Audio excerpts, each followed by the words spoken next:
ibadah. Buat adik-adik semuanya, ayo siapin hati kita dulu, siapin diri kita dulu buat kita mulai ibadah. Sebelumnya, ayo kita doa dulu. Tuhan Yesus yang baik, terima kasih Tuhan untuk hari ini. Sekarang kami ingin memulai ibadah kami, kiranya Tuhan berkati kita semua agar ibadah ini bisa berjalan dengan lancar. Terima kasih Tuhan, amin. Adik-adik, sekarang kita bakalan mulai ujian kita yang pertama. Kita bakalan perenggangan dulu nih, biar semangat semuanya. Mana tangannya? Kakinya? Oke, ayo musik.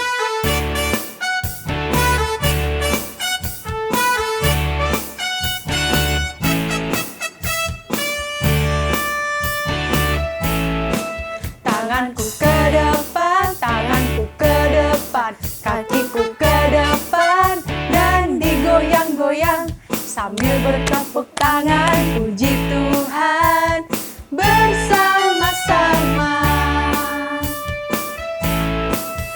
Kakiku ke depan, kepalaku ke depan, tanganku ke depan, dan digoyang-goyang sambil bertepuk tangan, puji Tuhan bersama-sama.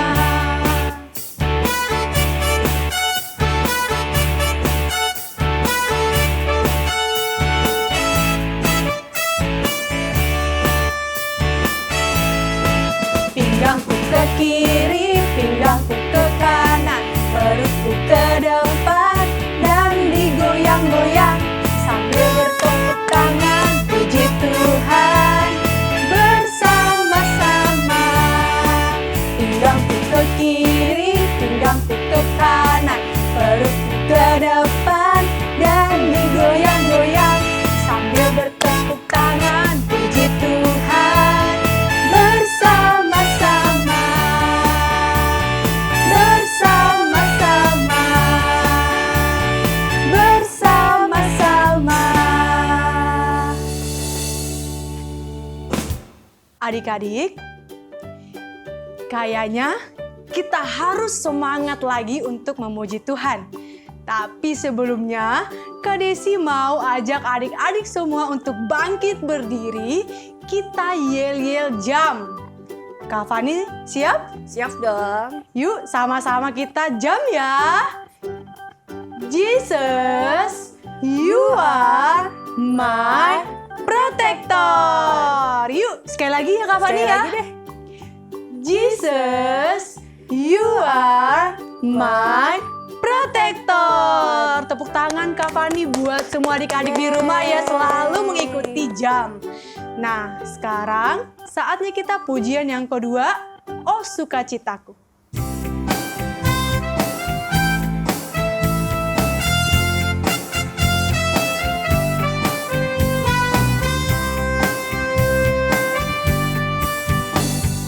Oh sukacitaku, pam pam pam pam, sejak ku jumpa Yesusku. Oh sukacitaku, pam pam pam pam, ku temukan juru selamat.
Adik-adik, sekarang kita mau mendengarkan kebenaran firman Tuhan. Mari teduhkan hati kita dengan sikap yang hormat kita datang di hadapan Tuhan. Kita angkat satu pujian, Tuhan perkenankan aku.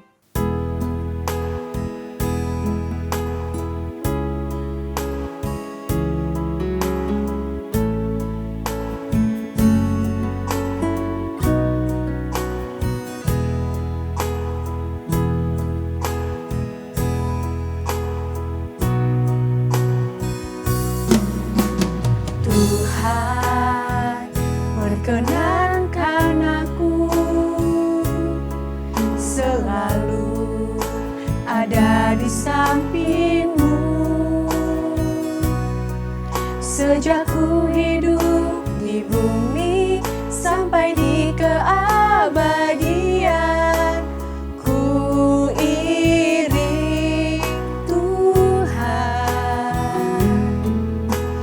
Tuhan, ku pegang janji-Ku, setia sebagai sahabat-Mu, senantiasa bersama menunaikan tugas Bapa selesai akhirnya. Bersedia hidup kudus tak bercela, takkan lagi dalam percintaan dunia. Ajarku berpikir seperti diri-Mu, bawaku Tuhan dalam perjuangan-Mu.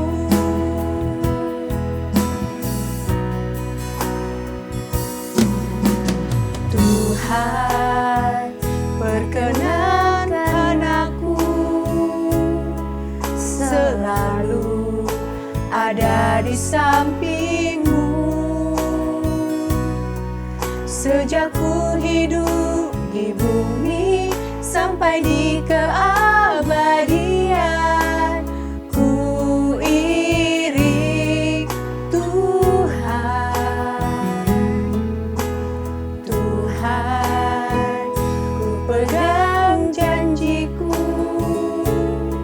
setia sebagai sahabat-Mu, senantiasa bersama menunaikan tugas Bapa selesai akhirnya. Ku bersedia hidup kudus tak bercela, takkan lagi dalam percintaan dunia. Ajarku berpikir seperti diri-Mu, bawaku Tuhan dalam perjuangan-Mu, bawaku Tuhan dalam perjuangan-Mu, bawaku Tuhan dalam perjuangan-Mu.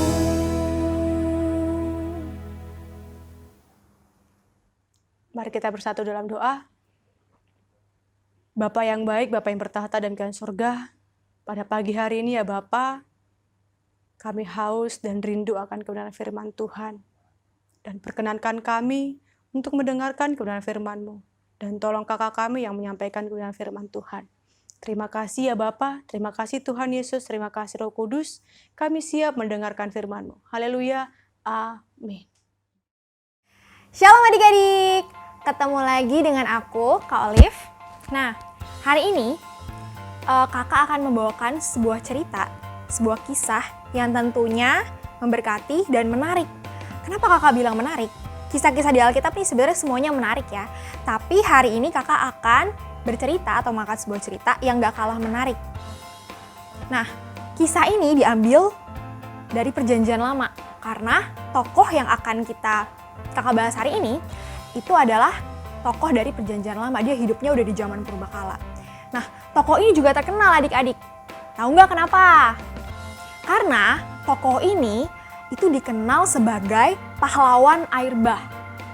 Nah, kira-kira dari ciri-ciri yang tadi kakak bilang nih ya, sebagai pahlawan air bah, kalian bisa nebak nggak nih? Hari ini kakak akan cerita soal apa? Ayo. Betul banget adik-adik. Hari ini kakak akan bercerita soal Nuh. Nah, ada apa sih sama Nuh? Kalau kita baca ya, kisahnya ya, kakak juga percaya dan kakak yakin kalian di rumah mungkin udah sering dengar kisah soal Nuh. Dan bahkan kalian juga udah baca di Alkitab. Nah, kisah soal Nuh ini kalian bisa baca, kalian bisa buka Alkitab kalian di kitab Kejadian, pasalnya yang ke-6 sampai ke-8. Di situ dikisahkan secara jelas soal Nuh, riwayat Nuh dan keluarganya, dan bagaimana bencana air bah itu bisa terjadi.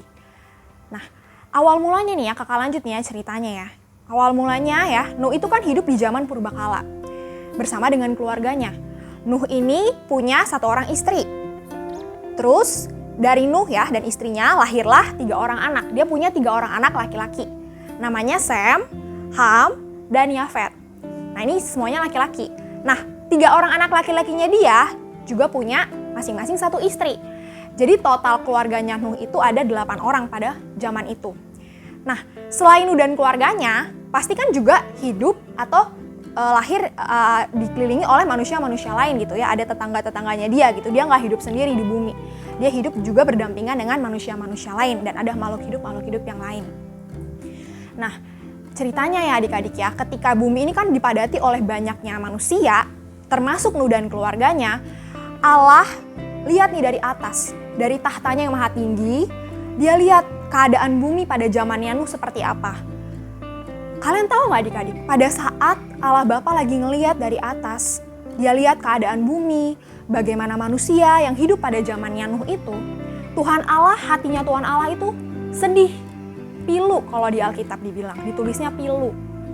Dia sedih, dia kecewa, dia sakit, hatinya Allah tuh sakit. Kenapa kok bisa sakit hatinya? Karena ketika Allah Bapa ngelihat dari atas, kondisi bumi seperti apa, ternyata manusia yang dia ciptakan itu bukan jadi manusia yang baik, tapi kelakuannya jahat banget, kejam. Ada yang suka berantem sama sesamanya, ada yang ngomongnya kasar sama temennya, bahkan ada yang melakukan pembunuhan sama sesamanya. Dan itu memilukan hatinya Allah Bapa. Itu membuat hatinya sedih. Tapi tahu nggak adik-adik, di antara banyaknya manusia yang pada saat itu ada di bumi, ternyata ada satu keluarga yang ketika Tuhan lihat, itu Tuhan senang dan tersenyum, berkenan di mata Tuhan. Siapa ayo adik-adik? Betul banget, itu adalah Nuh dan keluarganya. Ternyata di antara banyaknya manusia yang pada saat zaman Nuh itu ada, ternyata ada Nuh dan keluarganya yang mendapat kasih karunia-Nya Tuhan. Nah, kita lanjut ya. Ketika Allah Bapa tadi kan ngelihat bumi itu udah rusak, udah jahat sama kelakuan manusia. Akhirnya Tuhan Allah memutuskan untuk memusnahkan atau membinasakan seluruh manusia dan makhluk hidup yang tinggal di bumi itu. Kenapa? Karena Tuhan menyesal. Kok manusia yang aku udah ciptain malah jadi begini ya? Malah jadi pemberontak ya? Malah berbuat jahat? Malah memilukan hatiku ya? Akhirnya Tuhan Allah memutuskan untuk membinasakan manusia. Tetapi karena tadi Nuh dan keluarganya itu melakukan apa yang benar di mata Tuhan dan membuat Tuhan tersenyum, Tuhan memutuskan untuk menyelamatkan Nuh dan keluarganya. Nah, apa sih yang membuat Nuh dan keluarganya itu bisa berbeda di mata Tuhan dibanding sama manusia-manusia lainnya? Apakah karena rumahnya beda kak warna catnya? Atau karena Nuh dan keluarganya makan makanan yang berbeda? Nah, bukan adik-adik. Yang membedakan keluarga Nuh dengan keluarga atau orang-orang lain pada zamannya adalah karena Nuh itu dikenal sebagai orang yang bergaul karib dengan Allah. Jadi Nuh itu tuh bergaul sama Allah. Terus juga Nuh itu melakukan apa yang benar. Dia melakukan apa yang benar di mata Tuhan dan tidak melakukan hal-hal yang bercacat cela. Terus yang paling penting juga dia menjauhi kejahatan. Karena tadi kakak bilang di awal kan Tuhan Allah pas ngelihat dari atas sedih. Kenapa? Karena ngelihat manusia tuh banyak melakukan kejahatan. Tapi Nuh itu adalah salah satu orang, satu-satunya orang dan keluarganya ya, Nuh dan keluarganya itu satu-satunya orang yang tidak melakukan kejahatan di mata Tuhan. Nah, terus ya adik-adik ya, karena kan tadi Allah Bapa udah memutuskan, baik kalau gitu aku akan memusnahkan aja deh seluruh makhluk di bumi ini. Tetapi Nuh dan keluarganya, karena aku berbelas kasihan sama mereka, aku akan menyelamatkan mereka. Makanya cuma Nuh dan keluarganya doang yang dapat tugas dari Tuhan. Apa yuk tugasnya? Tuhan kasih Nuh tugas pada saat Nuh mungkin sedang berdoa, ya kan? Tiba-tiba Tuhan memanggil Nuh. Tuhan suruh apa? Tuhan memerintahkan Nuh untuk membangun sebuah bahtera. Kapal adik-adik. Kapal yang besar banget. Nah, terus setelah itu ya, Tuhan juga kasih rinciannya. Berapa tingginya, terus lebarnya berapa, panjangnya berapa, terus berapa tingkat harus kamu buat kapal atau bahtera itu. Dengan alat-alat, maksudnya dengan bahan-bahan apa aja kamu buat bahtera itu. Tuhan juga sudah kasih tahu ke Nuh semuanya. Terus selanjutnya, ketika dia sudah selesai nanti bikin bahtera, tugas selanjutnya apa teman-teman? Adik-adik. Tugas selanjutnya adalah Nuh harus mengumpulkan semua hewan yang ada di bumi. Dari ternak, binatang liar. Semuanya harus dikumpulkan berpasang-pasangan. Jantan sama betina. Supaya apa? Supaya kehidupan hewan-hewan atau makhluk hidup selain manusia di bumi itu juga tetap terpelihara. Nah, udah nih. Udah dapet mandat ya kan, tugas dari Tuhan. Kenapa nih kan kok dikasih tugasnya suruh buat bahtera sama ngumpulin hewan-hewan? Kenapa? Karena Tuhan mau mendatangkan air bah. Air bah tuh kayak apa sih kak? Kakak juga nggak pernah lihat ya, tapi air bah itu berarti banjir, ibarat kayak banjir tuh ya. Tapi banjir dahsyat banget. Karena banjir kan biasanya kalau kita tahu itu cuman melanda satu kota gitu ya, satu daerah. Tapi ini karena Tuhan yang datangin sendiri bencananya, ini bencananya terjadi atas seluruh bumi. Jadi air bah ini akan meliputi seluruh bumi. Makanya Tuhan minta Nuh untuk membuat bahtera. Udah tuh, Nuh nggak pakai berpikir panjang, Nuh nggak pakai memberontak nanya-nanya gimana Tuhan aku bikin bahtera. Aku kan nggak pernah bikin kapal sebelumnya, aku nggak tahu mesti bahannya apa aja. Udah gitu fasilitas zaman dulu ya kan, zaman purbakala. Mana ada, kalau sekarang ada kendaraan yang buat mungkin buat nebang pohon gitu kan ya, buat bahan-bahan untuk membuat bahtera. Zaman dulu mana ada adik-adik, serba terbatas. Jadi bener-bener susah gitu ya. Tapi Nuh tanpa berpikir panjang, dia nggak pakai mikir apa-apa. Dia cuma mengiyakan perintah Tuhan dan dia lakukan tepat seperti apa yang Allah perintahkan kepada dia. Nah dia nggak cuma kerja sendiri nih ya, apalagi kan bahteranya tuh gede banget kan. Dia kerja juga sama anak-anaknya, sama si Sem, si Ham, si Yafet. Bantuin dia tuh mereka motong kayu, pokoknya membuat bahtera itu sampai jadi. Nah setelah membuat bahtera itu ya sampai jadi, ini kan mereka pasti bikinnya di depan rumah kan ya kan. Nah di depan rumah terbuka, dilihat tuh sama tetangga-tetangganya yang lain. Nah mungkin respon tetangganya gimana tuh? Pasti banyak yang menganggap bahwa Nuh itu gak waras, aneh. Mungkin ada yang nganggap dia gila kali.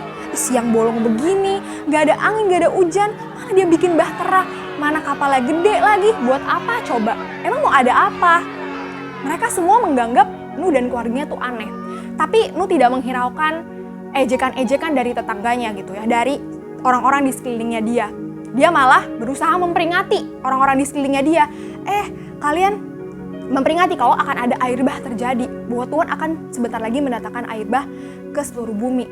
Tapi lagi-lagi respon dari orang-orang di sekelilingnya sama, ngejek juga, nganggep si Nuh ini orangnya gak waras, aneh, gak mungkin lah.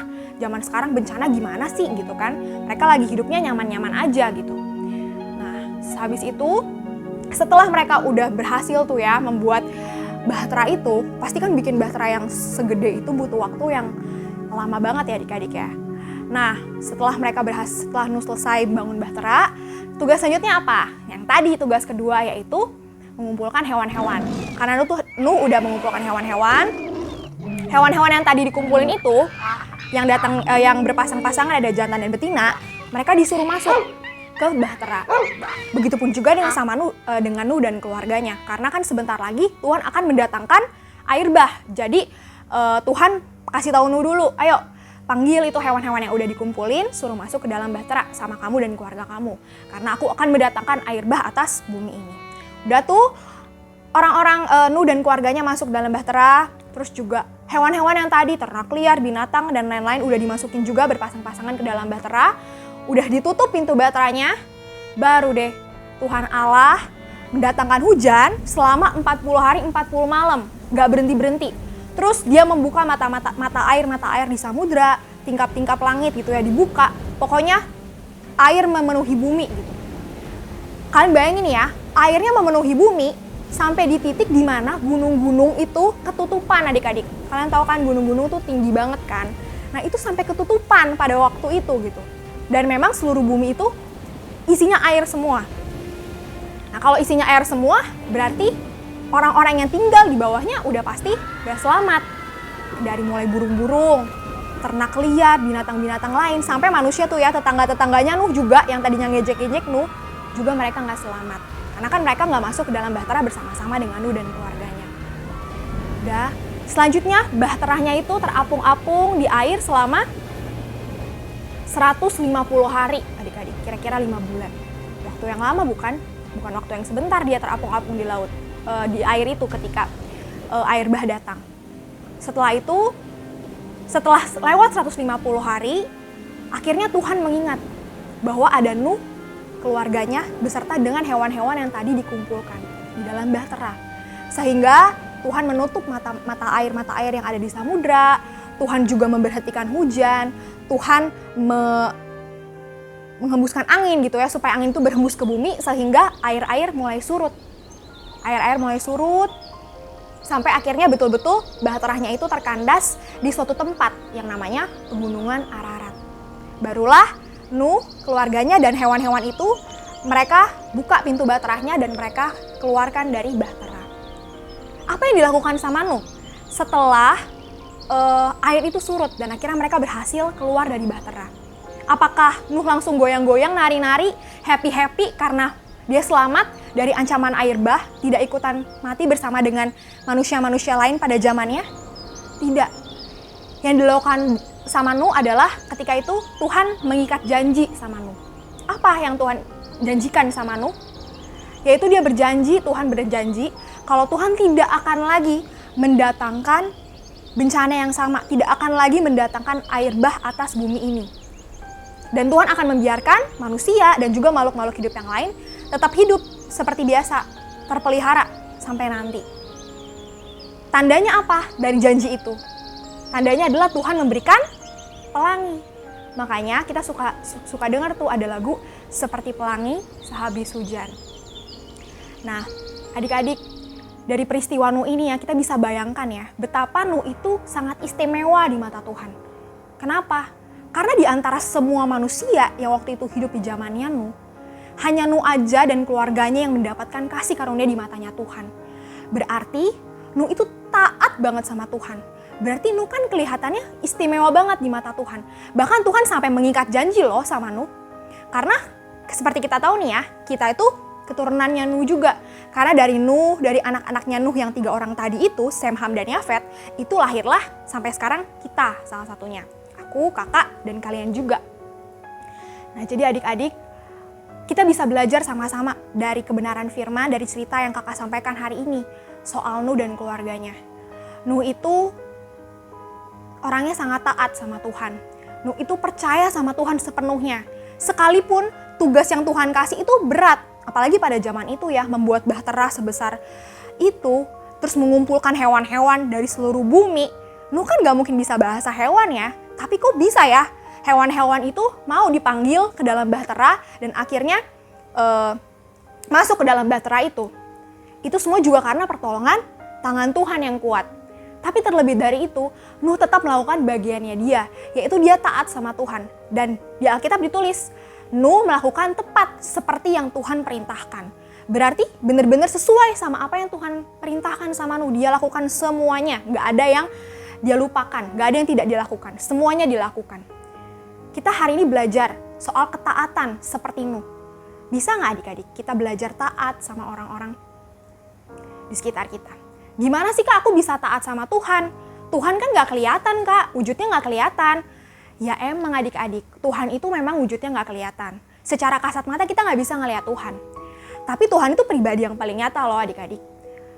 Oleh karena itu, gimana caranya kita bisa taat sama Tuhan? Nah, contoh sederhananya deh, kita taat dulu nih sama orang-orang di sekeliling kita.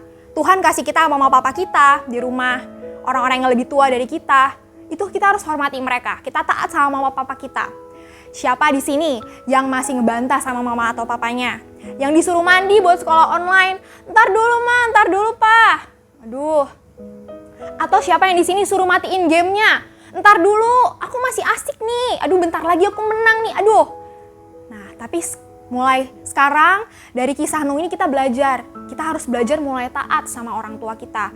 Taat sama menghormati guru kita. Kalau kita sekolah online nih ya, jangan nggak boleh nih. Aku lagi capek nih kak. Aduh, ngantuk banget nih semalam aku habis begadang. Begadangnya bukan belajar gitu ya, begadangnya malah main gitu kan. Terus aku ngantuk banget, udah deh Zoom-nya aku matiin aja videonya, aku tidur-tiduran ya gitu. Nah itu kan bohong kan, itu nggak bener kan. Kita nggak menghormati guru kita yang lagi ngajar di sekolah Zoom online itu. Nah mulai sekarang, yuk kita berubah. Kita harus lebih menghargai guru-guru kita, lebih sayang sama orang tua kita, taat sama mereka, nurut sama orang tua kita. Karena orang tua kita itu kan wakilnya Tuhan di bumi ini. Jadi dari cara-cara atau tindakan-tindakan kita ke orang-orang di sekeliling kita, itu bisa menunjukkan kita tuh sayang, taat sama Tuhan atau enggak. Oke deh, adik-adik, demikianlah kebenaran firman hari ini ya. Yuk, kakak mau undang kalian untuk kita tutup dalam doa. Tuhan Yesus, terima kasih Tuhan karena pada kesempatan pagi hari ini Tuhan, Engkau mengingatkan kami soal ketaatan. Kami mau belajar dari Nuh dan keluarganya Tuhan, bagaimana Nuh sangat taat kepada Allah, sangat taat kepada Tuhan. Dia tidak berpikir panjang dan dia tetap melakukan apa yang Tuhan perintahkan buat dia, sekalipun mungkin gak masuk akal, sekalipun berat Tuhan, tapi dia tetap percaya dan tetap melakukan apa yang Tuhan perintahkan. Ajar kami Tuhan, biar kami bisa juga taat sama Engkau. Melalui apa Tuhan? Melalui kami taat sama orang tua kami di rumah, menghormati guru kami, menghormati orang-orang yang lebih tua Tuhan, menghargai orang-orang di sekeliling kami Bapa. Terima kasih Tuhan Yesus, ajar kami mau semakin hari semakin baik, semakin berkenan di mata-Mu ya Tuhan. Terima kasih Tuhan Yesus, kami telah selesai hari ini ibadah dan mendengarkan kebenaran firman-Mu. Di dalam nama-Mu kami telah berdoa dan kami telah mengucap syukur. Haleluya. Amin. Shalom adik-adik, kembali lagi di ayat hafalan hari ini. Yuk semuanya buka Alkitab kita dalam Matius 22 ayat 37. Hari ini firman Tuhan mengatakan, kata Yesus kepadanya, kasihilah Tuhan Allahmu dengan segenap hatimu, dan dengan segenap jiwamu, dan dengan segenap akal budimu. Sekali lagi, Matius 22 ayat 37 mengatakan, kata Yesus kepadanya, kasihilah Tuhan Allahmu dengan segenap hatimu, dan dengan segenap jiwamu, dan dengan segenap akal budimu. Dihafal ya teman-teman.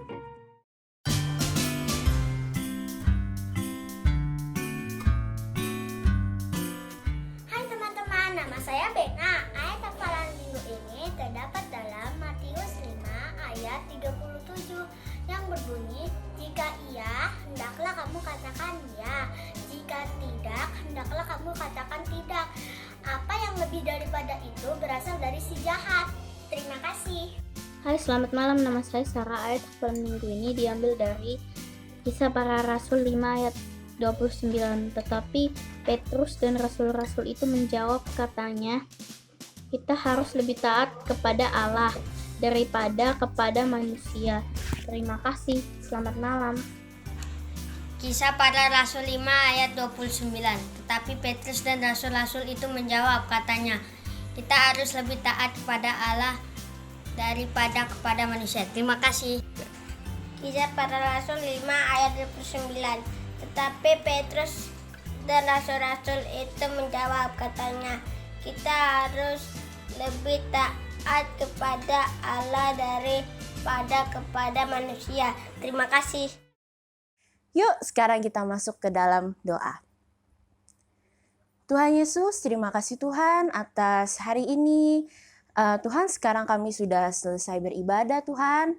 Terima kasih Tuhan sudah menyertai ibadah kami ini dari awal, pertengahan, hingga akhirnya. Pertemukanlah kami kembali minggu depan Tuhan dengan semangat yang sama dengan hari ini. Terima kasih Tuhan. Amin.